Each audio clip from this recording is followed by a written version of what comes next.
औज़ुबिल्लाहि मिनश्शैतानिर्रजीम बिस्मिल्लाहिर्रहमानिर्रहीम। अस्सलाम वालेकुम। Roohi Ubair, centre for quality sciences.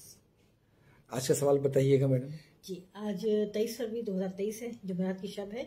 और आज का सवाल भी ये है कि किसी भी दवा के हम एग्जांपल ले लें। मैं एग्जांपल लेती हूँ, ब्लड प्रेशर ट्रीट करने की दवा है। तो ब्लड प्रेशर ट्रीट करने की दवा एग्जांपल कैप्टोप्रिल है।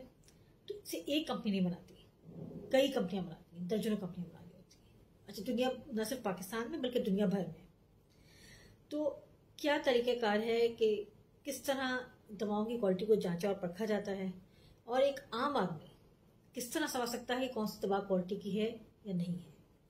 अच्छा, पहले तो मैं ये क्लियर कर दूं कि जी ये जो दवाएं हैं ना, दर्जनों कंपनियां बनाती हैं, तो कोई गैर कानूनी काम नहीं है। एक दवा का पेटेंट ख़त्म होने के बाद हर कोई बना सकता है। हाँ, उसकी जो क्वालिटी दवा की जो है, जो सेफ्टी एफिकेसी का जो मामला है, वो यकीनन अहम है। और इस दवा को मार्केट में इस्तेमाल करने की जो इजाज़त है वो रेगुलेटरी अथॉरिटी देती है। हर मुल्क का अपनी रेगुलेटरी अथॉरिटी है। तो कैप्टोप्रिल हो या कोई सी भी डायबिटीज की ड्रग हो, उसकी हम जेनेरिक ड्रग कहते हैं। यानी कि जो इनोवेटर है, जो उसने रिसर्च करके जो नई दवा लेकर आता है, एक मखसूस टाइम के बाद वो दवा हर आदमी बना सकता है, हर कंपनी बना सकती है। तो मगर बनाने के बाद वो अपने कागजात जमा कराती है रेगुलेटरी अथॉरिटी को। वो देख लेती है कि जो इसके कागजात हैं वो ये बता रहे हैं कि ये सेफ, इफेक्टिव, क्वालिटी की उसी परफॉर्मेंस जो क्लेम है उसके तहत ये बनाई गई है और उस काबिल है कि वो मार्केट में परमिशन दी जाए। इनोवेटर में और जेनेरिक ड्रग में क्या फ़र्क है? वैसे कोई फ़र्क नहीं है।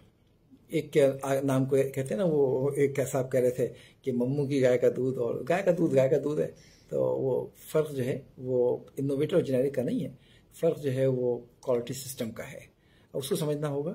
ये ज़रूरी नहीं है कि एक दवा जो है वो कोई इनोवेटर कंपनी अगर बना रही है या वो किसी से बनवा रही है तो वो ज़रूरी नहीं है कि वो क्वालिटी की हो, और जो जेनेरिक कंपनी बना रही है वो क्वालिटी की ना हो। ये बात नहीं है। और ये भी बात मुनासिब नहीं है कहना कि जो इनोवेटर है वो 20 होगा और जो जेनेरिक होगा वो 19 होगा।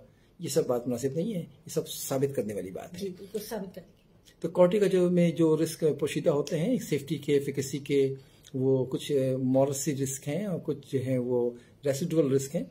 वो इनोवेटर में भी हैं और वो जेनेरिक के साथ भी हैं। तो वो कुछ रिस्क परमिसेबल हैं और कुछ रिस्क के साथ हम अपनी आंखें खुली रखते हैं, चौकन्ना रहते हैं और उस पर निगरानी करते रहते हैं दवाओं के ऊपर जो मार्केट में दस्तियाब है। तो दवाओं को इस बुनियाद पे हम अलग नहीं करते कि ये इनोवेटर की है या ये जेनेरिक की है। हाँ, इस बुनियाद पे अलग करते हैं कि ये परफॉर्म नहीं कर रही है और ये परफॉर्म कर रही है, ये क्वालिटी की है, ये क्वालिटी की नहीं है। जी, दुनिया भर में रेगुलेटरी स्टैंडर्ड्स हैं और ये मल्टी डिसिप्लिनरी अप्रोच है, जिसमें अगर मैं एक बहुत ब्रॉड सिनेरियो में गुफ्तगू करूँ तो केमिकल एस्पेक्ट्स, मैन्युफैक्चरिंग एस्पेक्ट्स और बायोलॉजिकल सिस्टम में किस तरह दवा बिहेव करती है, इसको देखा जाता है और इसकी बुनियाद पर दवा की क्वालिटी, सेफ्टी और एफिकेसी को परखा जाता है। जी हाँ। अच्छा, और फिर आपको बता दो ये दवा की एक करके इसको आगे और गुफ्तगू में। लेकिन इससे पहले बता दो, दवा की जो क्वालिटी है ना, वो आंखों से देख के अच्छे से अच्छे फार्मासिस्ट, अच्छे से अच्छे डॉक्टर या कोई भी अथॉरिटी नहीं बता सकते। तो इसको मल्टी डिसिप्लिनरी है, हमें कागजात को जांचना पड़ता है, आपकी स्टडीज को जो तहकीक की गई है या जो काम किया गया, इवन डॉक्टर भी नहीं कर सकता। हाँ, ये बाकायदा एक वो काम है, एक्सपीरियंस लोगों का काम है जो इसको समझ सकते हो। जो देखिए ना, अगर आप मुझे चाइनीज़ गाना सुना जाए तो मुझे पता नहीं चलेगा कि चाइनीज़ गाना है या चाइनीज़ मरसिया है, जब तक कि मैं उसका एक्सपीरियंस ना रखता हूँ चाइनीज़ ज़बान का। तो ये भी तकरीबन ऐसे ही मामला है कि आप समझ तो सकें कि वो ये इम्प्योरिटी जो है वो ड्रग की इम्प्योरिटी है या ये ड्रग का एक्चुअल ड्रग है, आप वो पहचान सकें। और सब ये सब अहम बात है। तो 4 बातें कही जाती हैं। अब 3 बातों को हम डिस्कस कर लेते हैं। एक बात आपने कही, उससे हम कहते हैं प्लांट जहाँ पे बन रहा है, प्लांट कंस्ट्रक्शन कहाँ हो रही है, किस एनवायरनमेंट में हो रही है। तो एक उसका है। दूसरा जो है वो केमिस्ट्री मैन्युफैक्चरिंग कंट्रोल है, और यानी कि ड्रग सब्सटेंस या जो आपका वो मिल रहा है, इसके अंदर एक्सिपिएंट्स मिल रहा है ड्रग के अंदर, उसकी केमिस्ट्री क्या है, उसकी मैन्युफैक्चरिंग क्या है, उसका कंट्रोल क्या है, उसकी शेल्फ लाइफ क्या है, या जो उसकी पीरियड है, स्टोरेज कंडीशंस क्या है, किस पैकेजिंग में वो रखा जाएगा, कब वो स्टेबल रहेगी, ये सारी बातें। क्या उसकी फिजिकल केमिस्ट्री है, क्या कितनी इम्प्योरिटीज हैं, किस लेवल तक हैं, ये तमाम बातें जो हम स्टडी करते हैं ड्रग सब्सटेंस के लिए।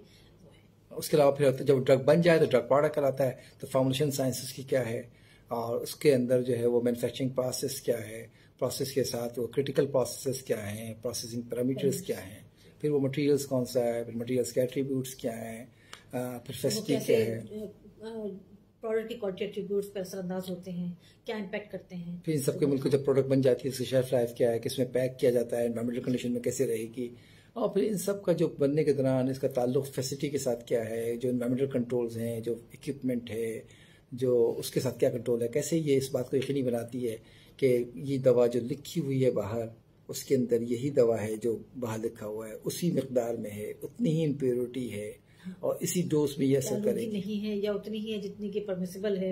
हाँ, अगर जो भी लिमिट तय की गई है, तो इस बात को कैसे यकीन कि कोई मिक्सअप तो नहीं हो गया, कैसे इस बात को यकीन कराते हैं कि जो आज ड्रग बनी है कल भी वैसे ही बनेगी, या पूरा जो बैच है इसका हर टैबलेट ऐसे ही है, या जो शेल्फ लाइफ है, चाहे इसको आप सर्दी के इलाके में रखें चाहे गर्मी के इलाके में रखें, अगर टेम्परेचर जो कंडीशंस डिफाइन की गई हैं उसमें रखेंगे तो वही प्रॉमिस डिलीवर करेगी जिसका इसने कमिटमेंट किया है आपके साथ, जो उसने कहा है इफेक्ट देने के लिए वो देगी। इन सब बातों को बहुत गहराइयों पर जाकर एक्सपर्ट्स के साथ जांचा जाता है, इन सब बातों की हकीकत को, उनके जो एविडेंसेस उन्होंने सप्लाई किए होते हैं उसको जांचा जाता है। फिर हम जाके कहते हैं कि आपकी जो दवा है, जो जेनेरिक ड्रग है, वो असर करेगी जी। और तीसरा जो हमने एक्सपेक्ट है कि वो बायोलॉजिकल सिस्टम में कैसे अवेलेबल। हाँ, बिल्कुल। अब वो जो क्लिनिकल है ना, ये जो हम स्टडी करते हैं वो इनोवेटर करता है क्लिनिकल स्टडीज, जब वो प्रोडक्ट पहली बार लेकर आता है। तो जो जेनेरिक लोग होते हैं वो क्लिनिकल स्टडीज नहीं कर रहे होते हैं, तो वो उनके लिए कहा जाता है कि बायो इक्विवेलेंस कर लें। बायो इक्विवेलेंस बेसिकली है क्या, ह्यूमन बॉडी के अंदर हम देखते हैं कि ड्रग ने डिलीवर भी करी, ड्रग तो बन गई है, क्या वो जाकर डिलीवर भी करेगी। मसलन एक घर में चौकीदार रखा हुआ है, पड़ोस में भी चौकीदार रखा हुआ है, इस घर का चौकीदार चोर के आने पर रिएक्ट करता है, उस घर का चौकीदार चोर के आने पर रिएक्ट नहीं करता, तो फिर उसका फायदा कोई नहीं हुआ। तो दवा जा तो रही है बॉडी के अंदर, वो एब्जॉर्ब ही नहीं हो रही। जब एब्जॉर्ब ही नहीं होगी तो फिर वो अवेलेबल नहीं होगी डिस्ट्रीब्यूट होने के लिए, मेटाबोलाइज होने के लिए, और फिर जो है अपना एक्शन देने के लिए, और बाद में एलिमिनेट होने के लिए। तो हम क्या करते हैं कि दवाओं को नापते हैं कि जो जिस दवा की बुनियाद पर आपने अप्रूव किया, ऐसे हमने कहा कि इनोवेटिव ड्रग्स, तो उसको ह्यूमन बॉडी में देते हैं और देखते हैं कि एब्जॉर्प्शन किस टाइम पे हुआ, क्या रेट ऑफ एब्जॉर्प्शन है, और कैसे वो डिस्ट्रीब्यूट हो रहा है, कितना मैक्सिमम कंसंट्रेशन तक पहुंच रहा है, फिर वो कैसे एलिमिनेट हो रहा है, उसका पैटर्न क्या है। फिर उसी आदमी को कुछ दिन गुजरने के बाद जब वो दवा उसकी बॉडी से निकल जाए, हम उसको वो दवा देते हैं जो जेनेरिक के तौर पर बनाई गई है दूसरी कंपनी ने। फिर हम दोनों जो ये कर्व है इसका एब्जॉर्प्शन का, डिस्ट्रीब्यूशन का, मेटाबॉलिज्म का, एलिमिनेशन का, और तो उस कर्व को दोनों को सुपर इम्पोज करके देखते हैं कि वो कितना करीब है। फिर एक रेंज तय कर दी गई है 80 से 125। मुख्तलिफ केस में मुख्तलिफ सूरत हाल सामने आ रही है, उस पर कभी गुफ्तगू करेंगे। तो उसकी बुनियाद पर हम कहते हैं कि हाँ, दवा जो है इक्वल है और अब सेफली ली जा सकती है। तो जब ड्रग रजिस्टर्ड कर दी जाए जिस मुल्क में, तो उस मुल्क की गवर्नमेंट जो है उसकी जिम्मेदारी लेती है कि ये दवा, जिम्मेदारी मतलब तो खैर कंपनी लेती है, लेकिन जिम्मेदारी पर वो एक कस्टोडियन हो जाती है, गवाह हो जाती है, उस कॉन्ट्रैक्ट के ऊपर वो एक सहारा देती है कि जी हमने इसको परख लिया है, जांच लिया है। उसके बाद उसको जेनेरिक कहते हैं। और मैं और रोही तो आप जानते हैं हम थोड़ा सा क्रिटिक करने वाले लोग हैं, तो हम इसको ट्रू जेनेरिक कहते हैं उन दवाओं को जो असर कर, जो बिल्कुल साबित कर सके। और चूंकि हमारे यहाँ बायोलिटी का, बायोक्लिनिक्स का कल्चर नहीं है, और जो सेंटर्स हैं भी तो उनको वो रिकग्निशन हासिल नहीं है दुनिया से, जो एक ज़रूरी होता है साबित करने के लिए कि मैं काबिल एतमाद इदारा हूँ और मैं सच्ची रिपोर्ट्स करता हूँ, और मेरी रिपोर्ट्स जो हैं वो दुनिया में खरीदार के मौजूद हैं। तो ये डाटा की इंटीग्रिटी बहुत इंपॉर्टेंट है, डाटा बहुत इंपॉर्टेंट है। डाटा के अलावा भाई अब हम सीख रहे हैं कि इन्फॉर्मेशन की भी इंटीग्रिटी बहुत इंपॉर्टेंट है, आपकी नॉलेज की इंटीग्रिटी भी बहुत इंपॉर्टेंट है।